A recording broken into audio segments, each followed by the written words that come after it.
Welcome to season 2 of 2 Feet in the podcast. This season, we are highlighting inspiring women focused on empowering other women.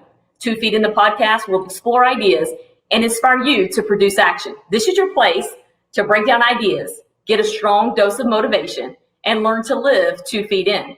Today is the day to get up and get moving on your dreams with me. I am the coach, Heather Macy, and I'm ready to coach you on how to live 2 feet in. Joining 2 Feet in the podcast today is Coach Jody Adams-Birch, an inspiring woman focused on empowering other women. Coach is a University of Tennessee graduate. She played 4 seasons under Coach Pat Summitt. She's coached in the NCAA tournament multiple times, won multiple conference championships, and has over 25 years of coaching success and winning. What's up, Coach Jody Adams-Birch? Hey, not much, Heather. Thanks for having me. Well, I am glad that you're here. And what is new in your world, and what was the COVID season like for you guys? You know, I will speak specifically for me, the COVID life, being in Southern Illinois, and, my husband has a gym in Wichita. So that was interesting doing long distance relationship, number one, and how huge communication is and staying connected is. So our talks and our walk was very different than we are when we are together day in and day out. So it just, reemphasized some things that have importance in our life.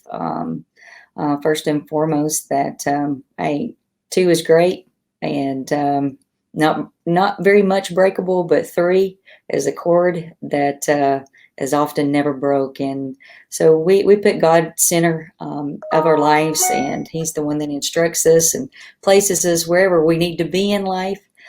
So we made the choice to go through COVID, not in fear, but in operating in joy. Yeah, that's incredible. So, Coach, explain to us how you've learned to balance all of that. A high-level Division I college athlete turned coach, marriage. Now we're learning long distance. What's the secret to all of the coaches that think that they can't have it both? Well, I think walking back to when I met Roy was probably about year 3 at Wichita, and had just taken over that program. And so we were rebuilding, and, and I was just very fortunate that a friend of mine introduced us, and really knew us well, and had known him for over 20-something years. So being so, late in life, and doing what I do, because it is not who I am, it was really important to me that, Roy got to know me. Because a lot of times when you are out front and you are leading a program, and basketball is something that, did I choose basketball? I chose to play it, but there's a lot of times I believe that, it also chose me, and God chose me for this path. And in this path, it was, helping other people's children and young women, whatever age they were when I was working with them, and, and really working with their hearts. So when Roy and I met, it was just a conversation of really what I'm about. And I know it seems like I'm about winning because of, first and foremost, who my grandfather is and my father is, and who Pat is. And then when you're winning, you just get stamped that. You get stamped that's how you coach. And that's what you're about. And it is true to some degree, because as we grow, what we see and what we hear and what behaviors we practice become revelation. So it's just, so we wanted to walk together. We dated for about 3.5 years before he asked me to marry him. So I guess I passed the test. And I just remember, Heather, praying to become a God-fearing woman, a God-fearing wife for a blended family. And he has 2 beautiful children that I just wanted to be a good example for them in some way, and them understanding that love wins. Wow. That's an incredible story, and I know it's going to inspire a lot of our listeners. I would hate not to ask this why I have you on the podcast. Playing for Pat Summitt. Give us your best Coach Summitt story, or something that we've all wanted to know as we've admired her. And to be honest with you, growing up for me, the only female person that we saw doing it at a high level, and that's who I think we all as younger athletes and want to be coaches said, I want to be the next Pat Summitt, and I want to do exactly what Pat Summitt and how she carried herself. So tell us about Pat Summitt. And, I say that, and I was asked, a couple of times, probably late in the seasons at Wichita State, who are you trying to be, Pat Summitt? Or, not everybody wants to be in the Hall of Fame. And that's totally correct. I'm not trying to be Pat Summitt. I'm trying to be the best version of Jody Adams-Birch, through journeying life and how God directs me. And I'm just I just get so fired up that I have a relationship and I understand who I work for on earth, and what my heart's about, because it's easy to see in today's society and how it is with the phones and flipping through Twitter roll, and we can change what we see, right? Or we can take whatever we want to see, whether it's the truth or it's false or a source says. And so until we stop and we get to know people's hearts and have the awareness of ourself, it does get convoluted. We're in a microwave society. So, playing for Pat, and I say this and people just kind of look at me like, really? I love the fact that the lens that I look through and wanting to learn and be a life learner, that she took a 5'4" young spunky kid out of Bradley County that tore her ACL, first ACL, in 8th grade in front of her, which she carried me off the floor, did not play my freshman year in high school, didn't play AAU ball until, I want to say, my last 2 years in high school, rehabbed because the doctors at that time, it'd be a tough shot for you to ever play basketball. So, again, I loved basketball, loved what it was about, and having the competitive spirit and wanting to be a part of a team. I really enjoyed being a part of a team. And I loved, the fact of everybody being a part, everybody being successful, being happy, and, winning and all of that. But, they weren't able to do the surgery. So my father and I looked for a different doctor. And Dr. Lipscomb ended up being my doctor in Nashville. And so he reconstructed my knee, and later on through rehab and having to drive back to Nashville from Cleveland, Tennessee, we found out that he also operated on Pat's knee in the Olympics. So as the journey continues and rehabbed and I end up playing my sophomore year, they begin to recruit me again. So, just being a young, loved competing, and played for the most winning high school coach, Jim Summitt, at one time, until I think there was a lady that passed him in Texas. She began to recruit me again, and I think I committed to her early on in our junior year. And I always say, she saw something special in me, to take me, because physically I am 5'4", and this is, I think, is no doubt a gift of hers, and one of the lessons that I have learned in her and blessed to watch her. But she looked for the great things, the qualities, the soft skills. So the skills that I have for basketball, they had to be pretty tight and right on. But for my role, what she wanted me to do, my soft skills fit perfectly in being that point guard for her on that 91 championship team. So in saying that, she did ask the doctor, well, is she going to be able to handle the impact and playing at this level and the rigorous things that you have to go through? And he said, I don't know anything about basketball, but I do know this. She is one of the toughest young women that I have ever been associated with, as far as following her rehab and how she's committed to that. And our staff here adores her. So I always say, because he said I was tough, she signed me up. But in truth, I will tell you this. She saw something in me that probably I didn't see in myself. And the letters that I have today, and actually I have one sitting here on my desk that I have framed. It doesn't talk about any of the hard skills, any points. It talked about loyalty, the humility, the selflessness.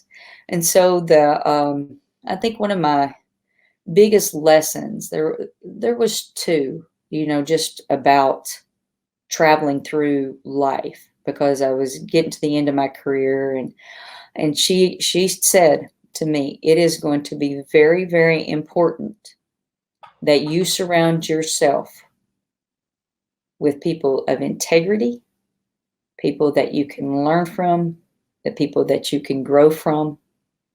And because at the end of the day, it's just like what I said, what we lay our eyes on and what our ears hear often becomes habitual, becomes our habits, and that's what shapes us and molds us. So I think that was one of the, I would say, most important things that she taught me about surrounding myself with exceptional people, extraordinary people, people that were for me, that were my encouragers, that would lead me by faith, would remind me of when it got scary or was in fear, or what truths and promises to follow, and that remind me really of my heart and what is in my heart.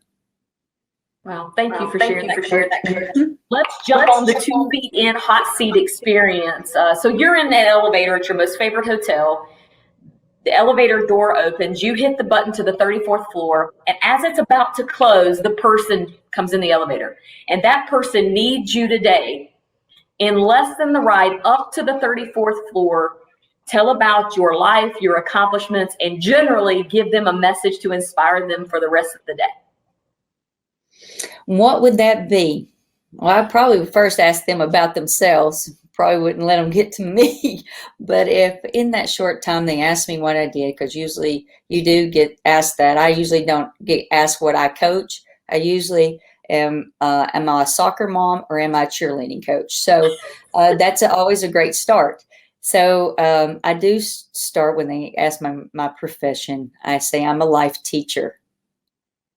And so that's, they're like, a life teacher. And I'm like, yes, I'm blessed to coach basketball. Okay, what level? And I said, Division I, but you said you were a life teacher. Do you have to teach classes there? And I'm like, no. And I said, the basketball part is, just comes natural. It's what brings us together sometimes. I said, but what I like to do and the experience that I leave, kids with is I really want them to know what their heart is, what their gifts are. And when it becomes challenging, that we don't hit default, that we hit pause, and we're reminded what lies in our heart. So, and I'd say the last, because they're like, okay, well, how do you do that? And I said, well, we spend time. I spend time walking together. I spend time individually. But the biggest way that I know how to share them is really how I reset my day. And so I start my day with a reset and being grateful. And I want to be placed where I can make a difference. So when it comes to young women's hearts, it is something that I do want to know their hearts. I do want to know their heart's desires. But I do want them to, like someone had for me, a bigger vision than maybe what I saw for myself. So that starts with their gifts. When they recognize their gifts and begin to operate in their gifts, which we all can serve. So what is their heart about? Then they can operate in joy because they're using their gifts to help others. And what would be your greatest faith over fear moment in your life? I would say through the separation of Wichita State and myself, of having to leave, and I can't say having to leave. I'd say needing to leave Wichita and come here and to Southern Illinois, and that our faith, my husband and I's faith, would get us through this journey. Even though we think our journey is just going to be a straight line, it's not. It's not designed that way. So what we have learned from this journey is to rely on our faith, remain connected to our hearts and us as one, to stay connected with each other, and operating in joy. We're blessed to do what we do. I have a husband that is very gifted in helping, others. So, I would just say leaving that and not really knowing why the pull and why they have to leave, um, but the need to. And what I have seen probably in 3 years has been just life changing, because I have just seen miracles after miracles, and God has placed me in situations I never thought that I would be used in. To today, I just don't even doubt where He puts me, and I'm like, okay, let's go. That's great, Coach. And I want you to give our audience and our listeners right now your best storytelling, okay? Oh, So wow. tell us story. Old self, new self, younger version versus current day Jody Adams-Birch. Okay. Well, once upon a time, there was this girl that grew up in Bradley County, and lived in a city, a Cleveland city, in Tennessee, not Cleveland, Ohio. So she had a father that was a unbelievable coach, and she has a mother that is a God-fearing woman. And she grew up being the firstborn, um, being just a ball of energy, loved challenges, was very competitive, but also she had a heart for people. And through her journey of playing basketball, playing softball, playing volleyball, and getting older and being recruited in both sports and basketball and volleyball, and even at Tennessee being recruited for both, she journeyed through to picking Tennessee and going there and having an unbelievable experience with a pretty cool lady named Pat Summitt. And there, she grew a little bit more from just being that fun, loving, competitive person that walked around probably with not a lot of fear, may want to say naive. But I would say there was some naive just because of where I ran. And that was to the ballparks, to home, to church. So being at Tennessee, it became more worldly. I got to see more things, and choices became, really huge for her. And through that experience at Tennessee, I got to see many things, and I was blessed to see the world and travel the world with unbelievable people, including my assistant coaches in Holly Warlick and Mickey DeMoss. So as she grew, and everybody, I think at some point in times, they really saw her as a great teacher that loved people, wanted everybody, even the ones that were at the end of the bench, to be included, wanted them to be happy. She figured out along the way, she liked to please people. People really loved her. She was told by one sports writer, I've never seen anyone get a standing ovation when they go to check in. And so as, the events continue to happen through Tennessee and hopping on into college basketball, there was this time of really having to figure out, who am I pleasing? And that journey was confusing because I did want to do well for who I was working for. I wanted to remain competitive because we wanted to bring in the best. I wanted to be able to relate to the people that I was coaching, even though I was close to their age. So there were some things, and then, my faith. So there were different areas that I was always juggling. and through the 26 years and to where I am today, to how to bring that all together, I will say probably the most brutal storm of her life is what brought it together. And that was through the separation of Wichita State. And so to watch that young lady grow from who she was, in Bradley County to where she is today in Carbondale, Illinois, married and have 2 awesome bonus children. It's just been a cool experience to watch somebody depend on her faith and rely on His truths and promises and truly understand who she works for, and really get herself, have awareness of herself, and be a hope infuser to others in sharing her story, that maybe too that they get to walk through life with joy. Wow, thank you so much for sharing that. Mhm. It's time to do some rapid fire, Coach. Oh, So we're wow. going to put you on the 2 feet in quick style questions. Lock in and let's go. Coach, give us your best quote. Oh, best quote. That's tough. If it's not nice, it's not necessary. My mother. It's a great one. Okay, book recommendation of the decade. Wow, that's tough. That's really tough.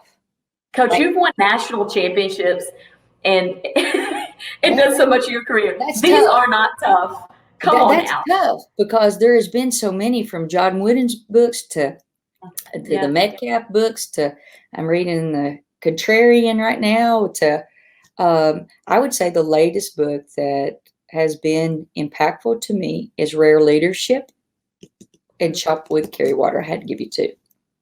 That's a great one. Okay, podcast or video to expand our listeners' thinking. Besides yours, because yours is different from some of them that I have been on, I really enjoy Focus 3. That's a great one. Okay, keys to habit stacking or creating a routine that really works for busy people.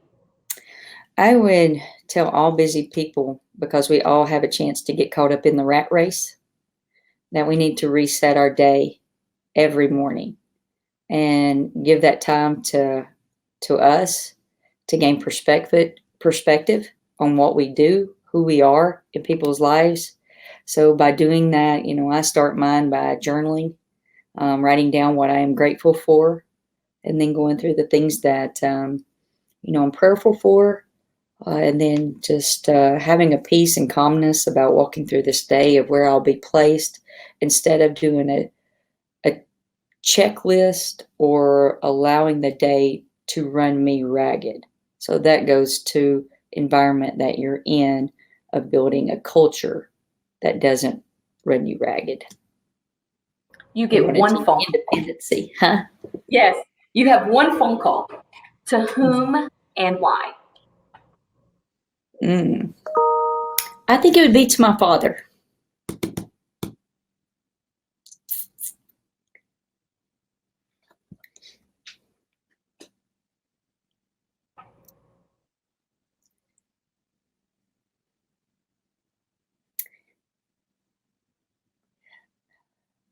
Because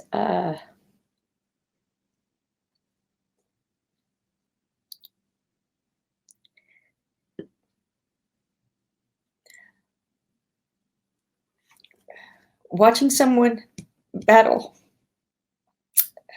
Alzheimer's, it's tough. And so even though he's still living today and I still get to call him, I think to have his clarity in the moments that I do or am blessed to hear today at times, but yet I know he's gone. To see him whole and for him to share his wisdom would just, I think, be a beautiful thing. Yeah. Thank you so much, Coach, for sharing that. Yeah. And thank you so much for being on the podcast. Would you mind giving our listeners your final thoughts on, when life isn't exactly where you want it to be, or you think you're going through one of your greatest trials. Just give them some inspiration on to keep going, because there's something on the other side of what is perceived failure. Yeah, there's the only way that we can fail is we just don't get back up. I think all of us have visions of how life is going to be and what we want, and those are all great things when we're trying to reach goals and wanting to be whoever we want to be. And whether it's an engineer, it's a doctor, it's a teacher, or it's a homemaker, whatever it is, at the end of the day, the plan that God has for us, it is a plan. It's not a plan to put us through hard times or anything like that. But I would tell you, fear paralyzes you. And if we build habits, life habits, on solid truth and promises, and making great choices of who we surround ourselves with, and we really know our heart and we're aware of our own behaviors, it just makes the journey, I can't say easier. It's just we always know that we're just gliding. We're not failing. So something may not be happening. We're just gliding, and we're just waiting for him to move us wherever it is to make the next impact. And I just know not to live in fear, because it does paralyze you. And I know to be aware of truly who you are and how great you are and how much you do matter in this world. And you got to trust that and live that out. And the more that we serve, the more that we get to operate in joy. Thanks to our guest and friend, the life teacher, Coach Jody Adams-Birch, for being a part of the 2 Feet In experience, reminding us basketball is what brings us all together. And hit pause versus default. Remain connected to your hearts and operate in joy. Visit the show notes to learn more about Coach or to reach her directly. That's been Coach Jody Adams-Birch on Season 2 of 2 Feet In the podcast, where inspiring women are focused on empowering other women. A big thank you to all of our guests and our sponsors for being a part of the 2 Feet In experience. Thank you, Coach. Thank you, Heather. He'll edit that. He'll cut it.